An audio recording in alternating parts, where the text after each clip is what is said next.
og tak for det, I er kommet. Og det er jo som sagt, det er jo fisk på 15 minutter, vi er i gang med her, så på 15 minutter prøver vi ligesom at give jer lidt highlights. Vi ved alle sammen, at den her labyrint, som vi skal bevæge os igennem, er lidt af en udfordring, og vi ved alle sammen, at det at håndtere de her meget komplekse modeller og håndtere informationen på tværs er blevet yderligere udfordring, når vi taler om klassifikation. Og vi føler ligesom, at vi skal have noget lækkert, der kan hjælpe os igennem. Så vi har fundet en lækker model her, der kan hjælpe os igennem den her labyrint. Det skal så sige bagefter, at det faktisk er Emil, der skal give en lækker model, så du har noget at leve op til. Vi har jo arbejdet på det her, som Søren sagde, i ret lang tid, og vi er ret dedikeret til det. Der er 7 medarbejdere lige nu i Project Spine, som alene sidder og arbejder med at implementere de her forskellige standarder. Som vi kan se på ryggen er, så er det ikke bare CSS, så er det alle former for standarder, som vi implementerer. Og det handler egentlig om at bibringe den store viden og erfaring, som vi har fået, både igennem det meget tætte samarbejde med BYS i årene nu, og inddrage den internationale erfaring, som vi også har med os i vores selskab, til at sikre, at I får de bedste værktøjer, den letteste måde at applicere sådan noget som klassifikation på. Fordi klassifikation er ikke kun et dansk fænomen. Mange virksomheder, som er repræsenteret her i dag, har også internationale projekter, hvor der også bliver stillet krav om klassifikation.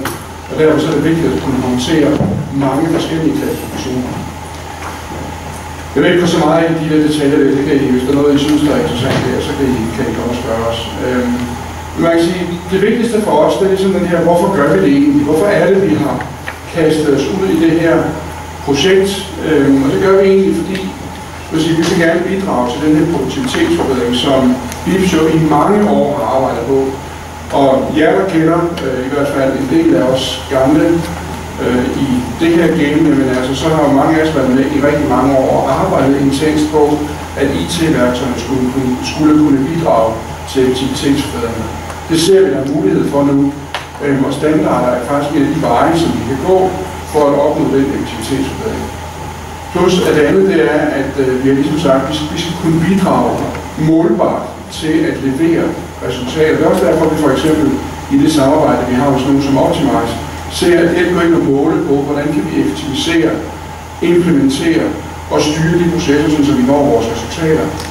Det har været meget vigtigt for os. Og så vil jeg sige, at Spine er ikke kun et dansk fænomen. Vi har allerede internationale kunder, som anvender det med andre standarder. Vi har det på en masse sprog i øjeblikket, og flere vil komme til efterhånden, som vi får det implementeret. Og en anden del, kan man sige, det er, at vi tror, at tiden er rigtig. Timing i alt, hvad man gør. Vi har talt om det her længe, og DVK var noget undskyld fransk med lort. Det var rigtig godt teoretisk set. Det var dødhamrende svært at implementere IT-mæssigt. Rigtig gode tanker. Nu har vi noget, som for alvor virker.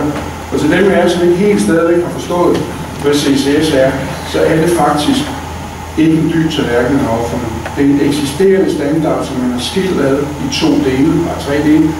Noget, der er stabilt, og alt det, der er ustabilt. Stabile, det er koderne. Det ustabile, det er egenskaberne. Så der er ikke noget nyt i det. Det er en standard, som anvendes inden for byggebranchen i forvejen. Så på den måde, kan man sige, skal man ikke tro, at CSS er noget nyt på den måde. Det er bare en ny måde, man anvender det på. Og der har vi ligesom sagt, at det skal være i hele processen. Det er ikke et afleveringsspørgsmål. Det er ikke et spørgsmål om bare at aflevere nogle koder til sidst. Det skal virkelig kunne bidrage i hele processen. Så kommunikationen bliver mere klar og tydelig. Vi minimerer antallet af fejl. Vi er ikke i tvivl om mængderne. Hvilke typer af mængder er det osv.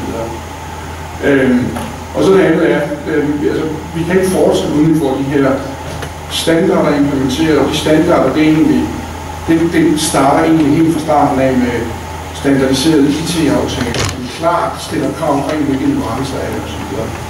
Nu skal jeg også bruge tid, jeg har kun 5 minutter, så har vi resten.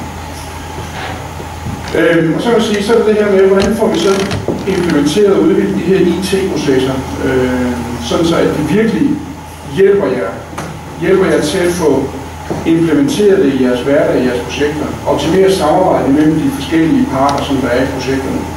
Og der mener vi, at der er en teknologi nu, som er klar til det, og der er ikke noget projekteringsværktøj. Når vi tager det ene værktøj, det andet og det tredje værktøj, så er det ikke værktøjets kapacitet, vi skal måle op imod hinanden. De kan det, de skal. Så IT-værktøjerne er der, og det er vores viden, det er vores kompetencer, vores evne til at anvende dem, der giver os mulighed. Og det sidste, det er, vi også har sagt, det er, at sparring skal være platformsuafhængig. Det vil sige, det er også både platformsuafhængig i forhold til, hvor kommer data fra, om det var en Revit-model, en Tekla-model eller en ArchiCAD-model. Hvor skal den anvendes henne? Det er vi også ligeglade med. Vi kan bruge det i Sigma til kostestimering, så vi faktisk kan tage modellerne, hvor det nu må være beriget henne med CSS-koder.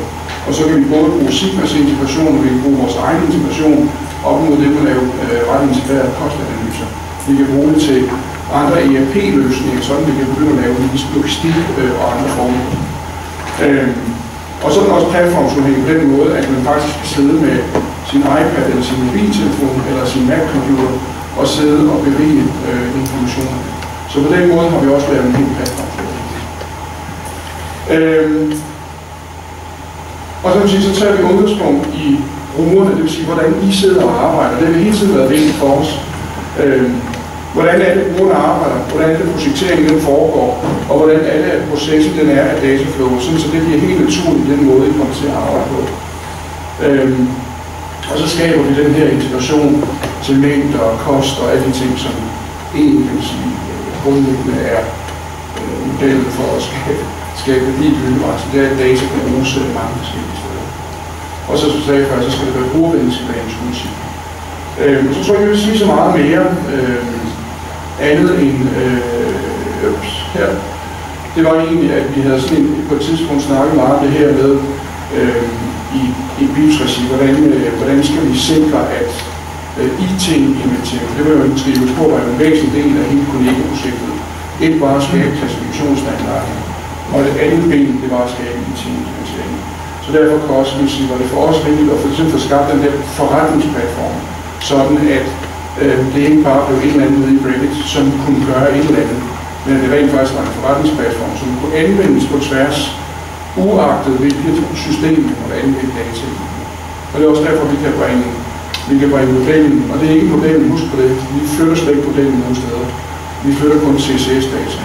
Om så vi bruger et ERP-system, et logistik-system eller et planlægningssystem, det er det helt åbent op for at gøre. Og selvfølgelig også med driften. Vi har ret meget lige i øjeblikket med at indarbejde i dem en af vores partner, indarbejde nogle ret interessante ting omkring drift og driftdata og kontrol til driften. Med det, så vil jeg overlade resten til dig, fordi du skal ikke bruge PowerPoint. Jeg skal ikke bruge PowerPoint, jeg bruger kun spanning. Du bruger kun spanning. Der er lige lidt dårlig opløsning på det, så jeg prøver lige at køre igennem her, men det er lidt svært at se nogle ting, normalt så er det lidt bredere skærmen her. Men det er Revit, og det her det er plugin til Spine. Spine består af plugin, og så har vi sådan en desktop, som ligger på en computer hele tiden, som kommunikerer op til vores cloud-løsning. Men så åbner vi den, og nu bruger vi CSS til at klassificere efter, om vi kan starte med at bare skrive en dør ind her. Den skal lige være på. Og så kommer man med forslagene her. Det er bare fritagssøgning, og vi vælger så den dør. Hernede Select Objects, her kan jeg se alle mine families, som jeg har i mit projekt. Eller jeg kan gå ud og vælge den direkte i modellen. Og så sige, det er den her family, jeg gerne vil kode. Og så vælger jeg så ind, hvis der er sådan, jeg var i tvivl om, hvilken family jeg har brugt der til. Jeg kan også vælge at sætte det på kun det her objekt der. Der er en forskel på, om man sætter det på instansen, eller om man sætter det på typen. Og jeg kan vælge at gøre begge dele herinde. Så hvis jeg nu vælger at sætte det her på, altså reducere det her som en dør, nu sætter jeg det på den her type her. Så kan jeg så se, at når jeg får koderne er, du kan se, det er lige fra dør og er 0. Det vi også har indarbejdet herinde, det er, det er, at vi har fået flere klassifikationssystemer herinde. Så hvis jeg gerne vil navigere efter noget andet, tit så vil jeg gerne bruge SAP eller BMSUA eller forvaltningsklassifikation eller BSAB, nogle af dem vi har derinde, så kan jeg bruge dem direkte til at klassificere efter. Når jeg så gør det, så vælger jeg også en CSS-klassifikation. Jeg kan vælge at tildele både SFB her og CCS. Vi skal alle bruge CCS som bagudvikling, fordi at CCS er så fragmenteret, så vi kan ikke bruge CCS til at datastyre det. Så vi vælger bare at lægge begge klassifikationer på, så vi gerne vil aflevere med både SFB og CCS, så er det også en mulighed. I min identifikationsdel her, der kan jeg også vælge at sætte typerne på. Jeg kan fremsøge typen fra en klasse, jeg har valgt deroppe, og skal jeg se, hvad jeg har i et projekt. I den her, der har jeg så de her projekt, jeg kan også give min beskrivelse, det var det lettere at sige, at det var en dør, trædør eller et eller andet, det er noget valgt at give den. Og så kan jeg vælge at sætte de klassifikationer på også, som en del af det. Og dem kan jeg så også vælge at sætte på den enkelte instans i stedet for, hvis det var det, jeg gerne vil, i stedet for vælgetypen. Jeg kan vælge begge dele, der er afhængig af, hvordan jeg vil strukturere mit projekt. Og det er ikke så simpelt, det er at klassificere en model. Det er ikke rigtig mere i det end det. Altså når vi kører hele modellen igennem, jeg kan vælge at gøre det på alle mine families, så er jeg hurtigt igennem. Så tager det mig måske en halv time at klassificere en sygehusprojekt. Det tager ikke længere tid. Det er bare at køre families igennem en for en. Det der, vi synes, det giver mest værdi, det er hele den her eksportering af data op til vores webdel. Og det her, det er vores, det er vores cloud-løsninger, det er vores webdel. Og her har vi projektet op. Så heroppe, der kan jeg godt styre alle mine egenskaber. Og det er også en vigtig del af det, fordi en ting er, CCS-klasserne og alle de egenskaber, som ligger som en del af CCS, men det kan godt være, at jeg som bygherre har nogle helt specifikke egenskaber, som jeg gerne vil i projektet. Og det kan jeg også gå ind og styre herinde, så jeg kan gå ind og oprette nye egenskaber, som jeg gerne vil have på mit projekt. Og det kan så være projektspecifikke, og jeg kan tage det med over til næste projekt, hvis jeg gerne vil det. Og jeg kan også lave, den sammen med nogle Revit, ligesom højde og bredde og så videre. Det er jo ikke noget, jeg skal sidde og tage stilling, hvis det er sådan, at det er en parameter. Det tager jeg direkte fra Revit, men det kan godt være, at jeg vil bruge CCS-parametre. Hvis jeg nu gerne vil læse nogle Sigma til et eller andet, så bruger jeg CCS-parametrene og kæder dem sammen. Så nu kan jeg kæde sammen, så jeg kan få nogle af de CCS-parametre med over i Sigma for eksempel.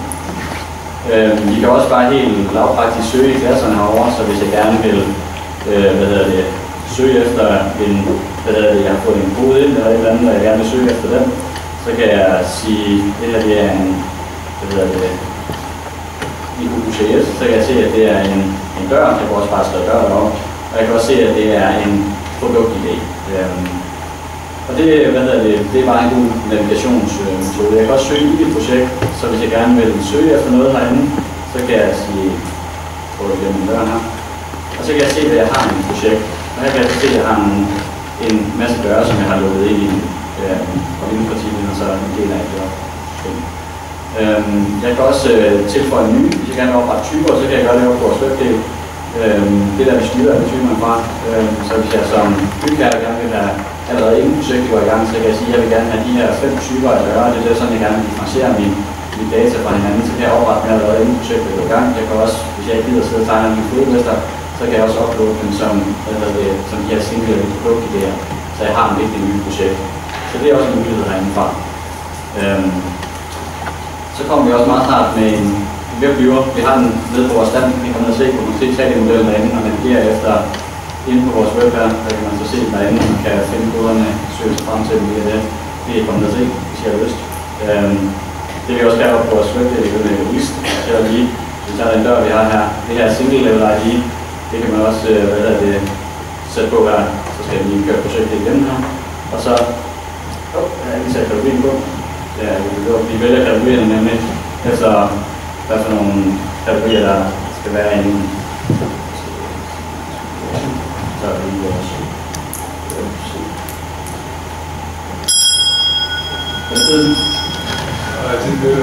Okay, men så kører vi single level ID på, og så har vi alle sammen, så man kan se, det er en enkelt instans på den enkelte dør. Så de alle sammen har et nyt ID, som vi så kan finde op på via vores. Ja, det er også regning, det er også. Ja, der er et svagt spørgsmål, men som Emil sagde, så har jeg jo standen dernede, hvor I kan spille og se tingene og stille spørgsmål, så det ikke er det. Jeg vil bare sige tak til Michael og Emil.